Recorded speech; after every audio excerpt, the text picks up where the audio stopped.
This is a presentation about data collection and reporting. These are the methods that are used by the Institute for Behavior Change staff who are delivering intensive behavioral health services to children in southeastern Pennsylvania.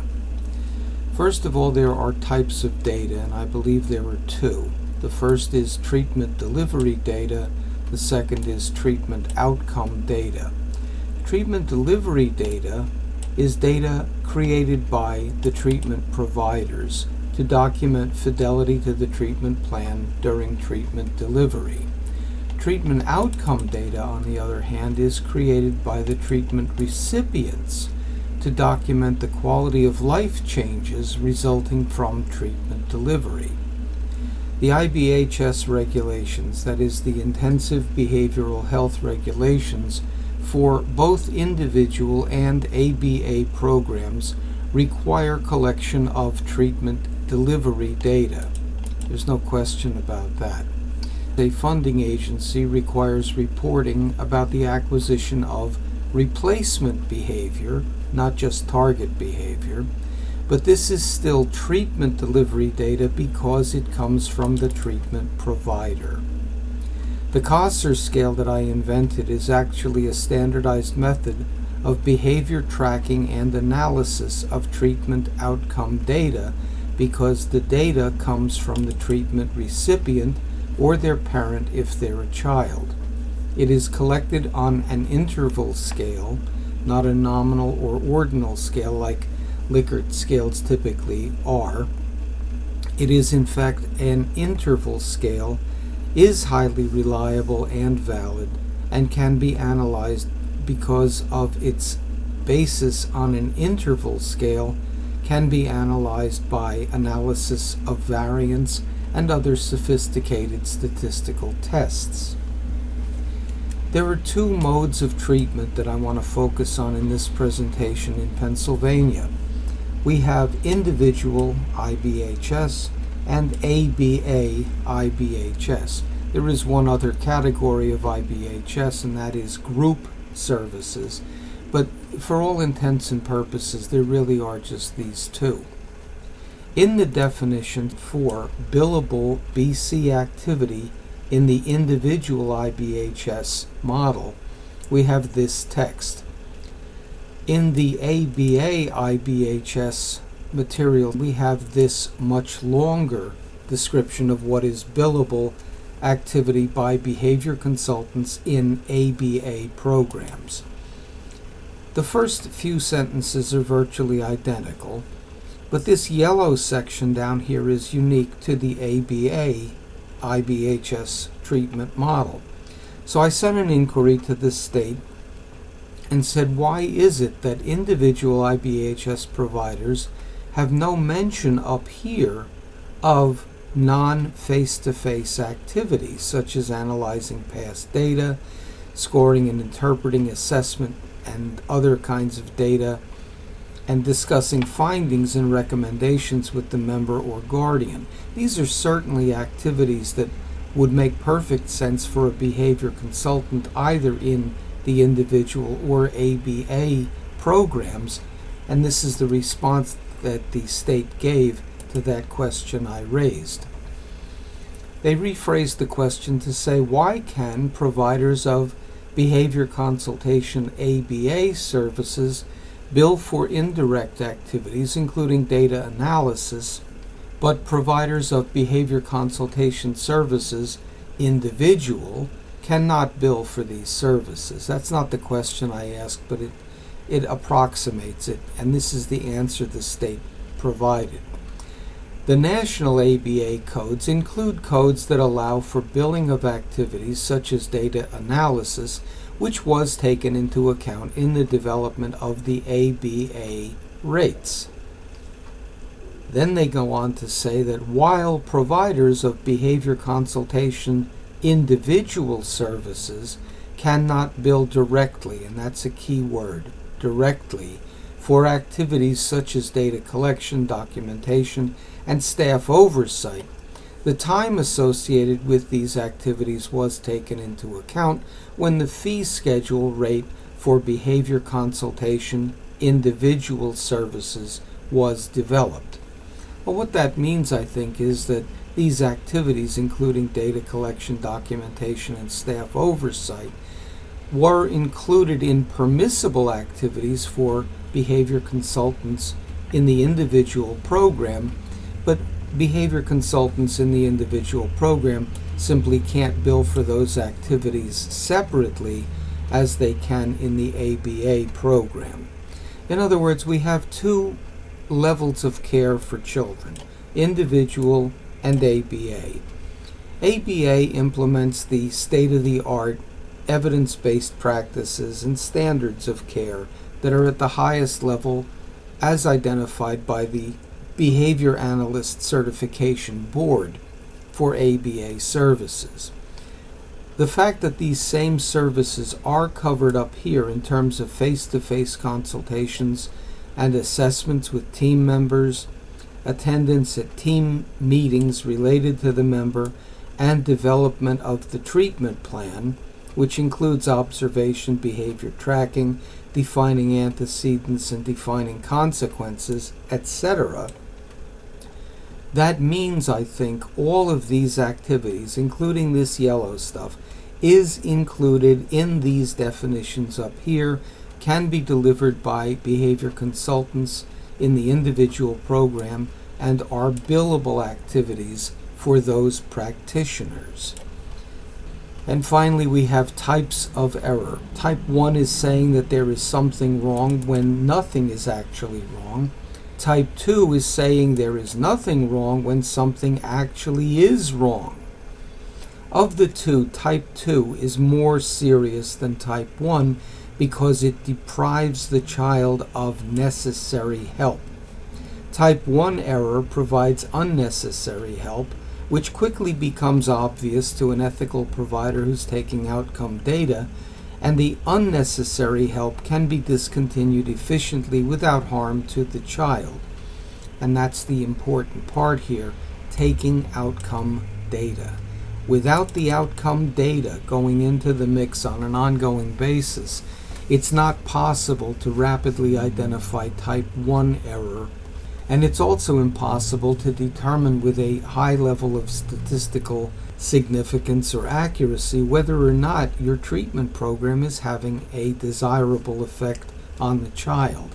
And it becomes kind of a contest between the managed care company reviewer and the treatment provider to see who can prevail in arguing that services are medically necessary.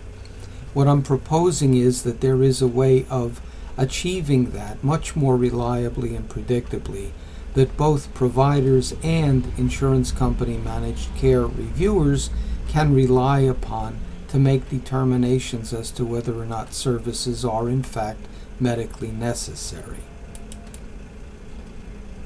What I'm talking about here is a process of doing weekly reviews of behavioral health technician progress notes, specifically for the purpose of having a discussion about those notes with caregivers and others. In a nutshell, this is the form that we created at the Institute for Behavior Change for monitoring BHT, that is Behavioral Health Technician progress notes, on a week-to-week basis. This form is part of the progress note documentation for each encounter with a child by the BHT provider. Up here we talk about target behavior. In this section here we're talking about replacement behavior, and we have three categories of behavior. Category 1 might be physical aggression, Category 2 might be a lack of safety awareness, Category 3 might be non-compliance with adult or caregiver prompts. In this box up here we would write the date on which the data were taken, so that in this box here you're going to write the total frequency of target behavior, and you might circle the items here that occurred on this date. And likewise you put the number here, the frequency here, here, and here, and then the total for the week in this small box for target behavior 1. This small box is for target behavior 2, for target behavior 3 down here. And this is, in this box, the sum total of all the frequencies of replacement behavior that occurred on any date in this weekly period identified here, usually by the Friday in that week. So a typical week, we have 5 service delivery dates, a total of the frequency of target behavior 1 here, the frequency of replacement behavior 1 as an aggregate here, etc. At the end of the week, the plan is to review this data set with the parent, the caregiver, or somebody other than the service provider. If that person is identified down here with the date of the planned conversation and the intended notes to carry forth from the data review into that conversation, I believe that this constitutes a reliable record of behavior consultant service delivery, because without this regular ongoing analysis of the BHT behavior, the behavior consultant really doesn't have anything worthwhile to talk with the caregivers, parents, or other adults involved in the treatment of the child. If, however, the BHT is identified down here, that means that this is going to be used as part of the BHT's supervision. This would then not be billable time, that supervision time, although the conversation with the parent or caregiver down here would be a billable activity. It would occur either through face-to-face encounter or through telehealth. So effectively, this one form is the foundation for ongoing monitoring of the child's treatment program from a treatment delivery standpoint. It is not a treatment outcome record because it is data that was supplied by the treatment provider. When we do a treatment program for a child receiving an ABA program, whether they have autism or not, we try to treat those children through the Children's Behavioral Health Center, and the data recording process divides it up between independent and prompted. So there's a subtle difference here for ABA programs, but fundamentally, the children getting treatment from the Network for Behavior Change or from the Children's Behavioral Health Center are tracked on a week-to-week basis, with the daily encounter forms being reviewed and analyzed in a relatively short period of time. In a typical week of service delivery, if nothing unusual occurred, it wouldn't take more than 15 minutes for the BC to review the data, enter it on this form, and then log the data into this Excel spreadsheet. We have the week ending here, just like we have it up here. This is the Excel spreadsheet, and the categories of behavior that are addressed: physical aggression, non-compliance with prompts, and immature communication. The BC would have to enter data in this column, being the total of replacement behavior for category 1, the total of both the target and the replacement behavior here, and then this cell is calculated automatically. It's the ratio of replacement behavior to total behavior. Over here is the target behavior that is occurring, and that's calculated by the entry of these two numbers. These graphs are developed from the data here. It's a pretty simple process, but the important thing to notice is that the upward trend in replacement behavior should be occurring. The upward trend in the ratio of replacement to total behavior should be occurring. It ideally should approach 100%. And the target behavior frequency should be reducing if you're having a treatment program that is being effective. And you can use these dates here to identify a range of a matter of weeks or a matter of months or even years in the totality of the child's treatment program. This is an annotation about what we're going to be trying to show using the target and replacement behavior analysis. And again, this is treatment delivery data. And that is included in the assessment report in this section in terms of progress in replacement behavior. In terms of treatment outcome measurement, we have created a scale. I call it the Kosser Scale. I've been using it for about 30 years. It is based on a parent report of progress because we're working with children. There is a behavior record form here and a behavior record graph that are used on a week-to-week basis by the staff. As in the previous example, the week ending data is entered here, the frequency of category 1, the severity of category 1, and then an average is computed, which allows you to create these three graphs. Again, the frequency of target behavior should be going down if the treatment program is being effective. The severity of target behavior should be going down as well, and the average of frequency and target behavior, which is probably the most significant graph from the standpoint of treatment outcome measurement at a very global view, should also be going down. This is a description of the Kosser Scale and the way it was developed. This is actually the Kosser Scale, so you can see how it was developed. We have ratings from 0 to 10, and these are based on frequency in the past week. 2 is the upper limit for normal or tolerable for a child of the same approximate age. So in terms of shooting toward a target, we want to get the number down to 2 or lower. A rating of 3 to 4, and you can think of these ratings as a little bit like Richter scales measuring earthquakes. A 3 or 4 is categorically lower than a 5 or a 6, which is categorically lower than a 7 or 8, and then the catastrophic level of 9 to 10, which more often than not means that the child is not receiving care in a safe setting. But let's look at 3 to 4 for a frequency count in the past week.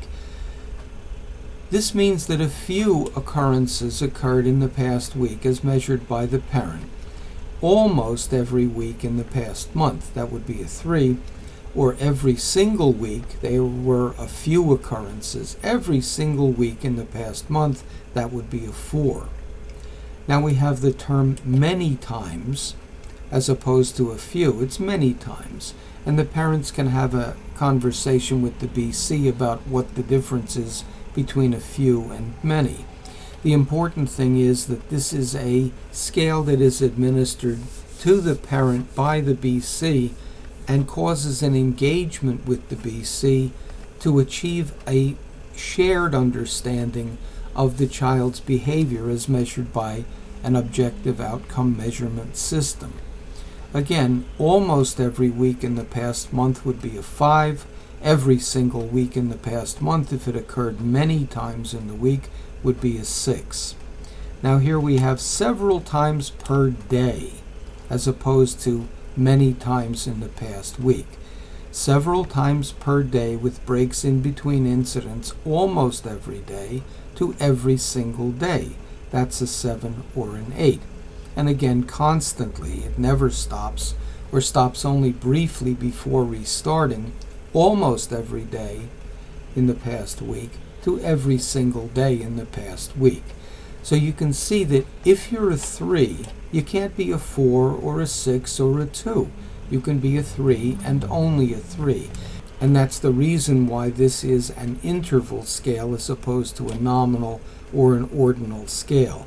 If you're a 7, you can't be an 8, because 7 is almost every day, and 8 is every single day, and the incidents are happening several times per day, almost every day in a week to every single day in the week. Looking at the severity ranges, we can see a similar standard. A 3 or a 4 is considered a warm level of concern. A 5 or a 6 is hot, 7 or 8 is boiling, and 9 to 10 is on fire. When a parent looks at this scale, they're going to see this text here because this document is laminated and presented to the parent so that they can actually understand exactly what the criteria are for awarding a level of 3 or a level of 4. Again, a 3 is almost every time, a 4 is every single time. And here the statement is, the child's behavior is severe enough to worry you. But this is important. You have to read the rest of this text as well. The behavior isn't responding to the usual interventions that work with typically developing children of the same approximate age who you know. Behavior requires outside help to manage or change. It is not obviously hurting the child or others, but if it persists, it will probably result in someone getting hurt or the child's failing to be successful in meeting life's challenges. So you can see this is a warm level. It's more severe than the 2, which is behavior that is typical or tolerable for a child of the same approximate age. When we jump to the level of 5 or 6, we're going up one category of severity here, just like the Richter scale. The child's behavior is very serious. It's a 5 if it occurs almost every time. It's a 6 if it occurs every single time in the last week that you felt that it was very serious. And in here we're describing what very serious means. Outside help has been involved in the past and hasn't helped, or isn't consistently helping now, but there are, and this is very important, more good days than bad days overall. The behavior is hurting the child or others when it happens, but it requires no more than first aid and no professional medical attention. If it persists or gets worse, it will certainly result in a need for professional medical attention. So you can see this is more severe than this. And now we look at 7 or 8, and the behavior is characterized as alarmingly serious. Again, almost every time is a 7, every single time is an 8 in the past week. Now here it says relatively more bad days than good days overall. Here we said more good days than bad days overall. So this is categorically worse than this. The behavior results in a need for professional medical attention above the level of first aid, including an ER visit that does not turn into a hospital admission. There's no suicidal or homicidal intent apparent in the behavior, and the child was never missing from an assigned area. That's a 7 or an 8.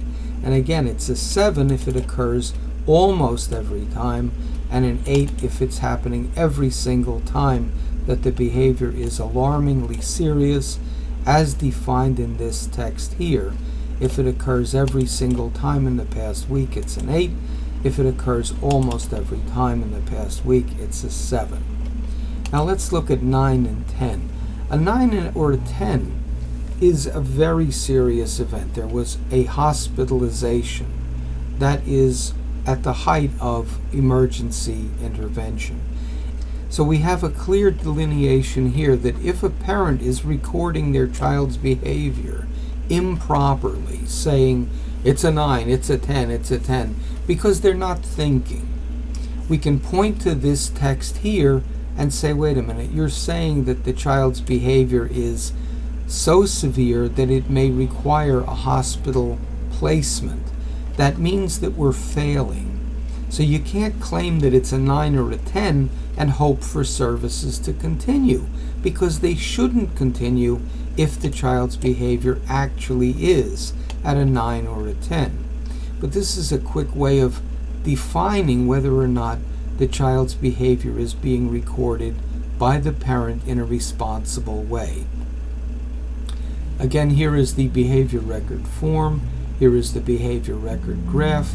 And when the graph is filled out correctly, the dots in the center area are the whole numbers.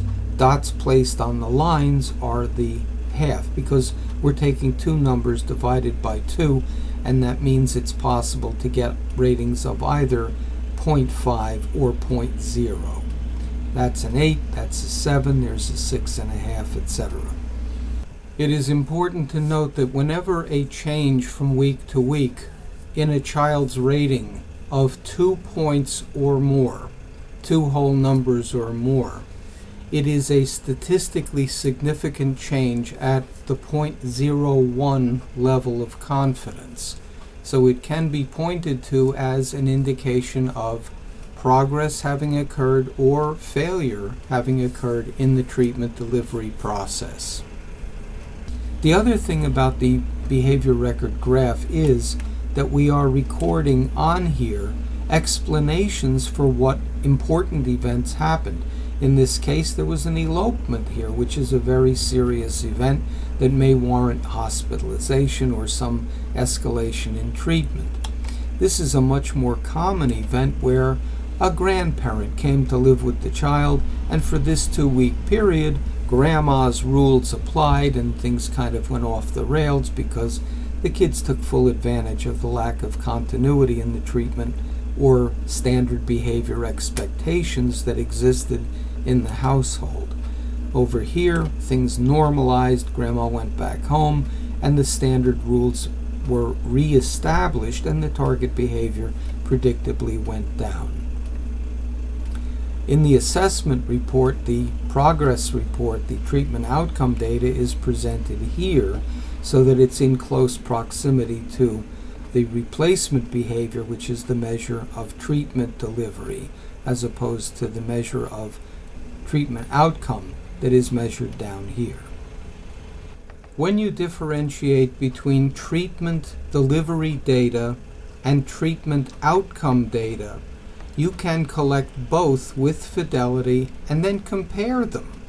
If the parent is saying that their child's behavior rates a 8 or a 9, and the BHT or BC provider is very confident in saying that the child's behavior is at a level of 3 or 4 or perhaps even a 2, you can bring that discrepancy to the attention of the parent or other caregiver, and in that way stimulate a discussion with the caregiver about alternative methods of treatment that may actually be more satisfactory for the child, more appropriate given the circumstances of the treatment funding, and foster a more objective discussion about the types of treatment available and alternatives that should be explored based on the child's actual treatment progress. Lastly, we do perform a thing called a longitudinal analysis, which is a comparison of target and replacement behavior as well as the child's overall adjustment to the treatment program, and we do that by analyzing 3 consecutive authorization periods. In these graphs, we have the frequency of target behavior, and according to this, we should see a reduction.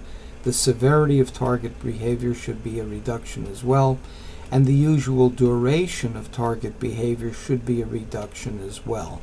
Again, you have authorization number 1, number 2, and number 3 presented side by side so that you can examine very carefully the target and replacement behavior that was identified in each of these authorization periods. They should be changing, just as well as you can identify the baseline and current behavior in terms of its frequency, severity, and duration from one authorization period to the next. By doing these various analyses, I think we achieve the optimal level of data analysis. It doesn't take a great deal of time to do these analyses, and doing them provides a great deal of information, substantive information, that a behavior consultant can bring to their conversation with the child's parent, the school faculty, daycare administration, and insurance company reviewers when the question, is this treatment medically necessary, is being answered. More information about the interventions used by the Institute for Behavior Change staff is available in a book about the Kosser Scale that is available on Amazon.